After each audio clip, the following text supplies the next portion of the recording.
Faisons un round-up des qualifications de la Ligue des Champions 2025-2026 qui se sont jouées hier mercredi 27 août 2025.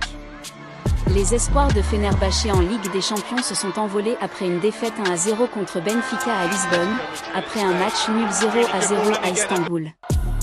Il s'agit de la 11e élimination du club turc en phase de qualification, après les précédentes éliminations de 2002 à 2023.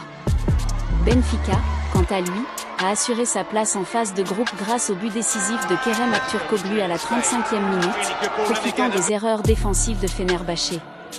Plus tôt, les buts d'Evangelo Pavlidis et de Leandro Barreiro ont été refusés pour hors-jeu et faute, respectivement. La seconde période a été marquée par des occasions pour les deux équipes.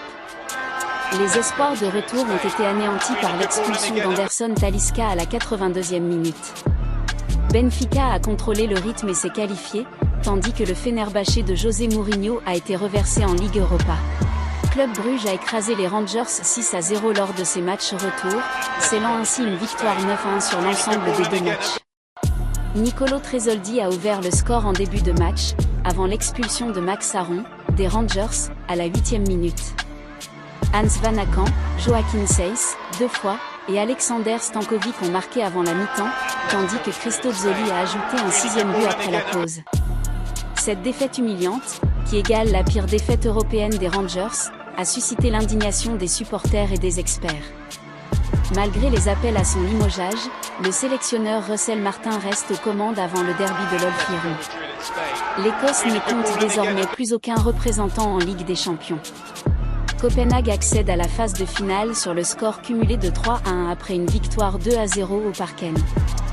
Andreas Cornelius a ouvert le score de la tête à la 46e minute, avant que le pénalty de Youssoufa Moukoko ne scelle la victoire à 6 minutes du terme.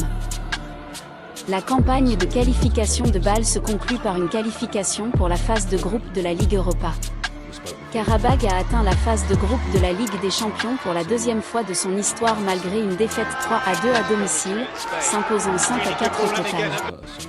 Leandro Andrade a ouvert le score à la 25e minute, et le capitaine Abdelazoubir a doublé la mise juste avant la mi-temps.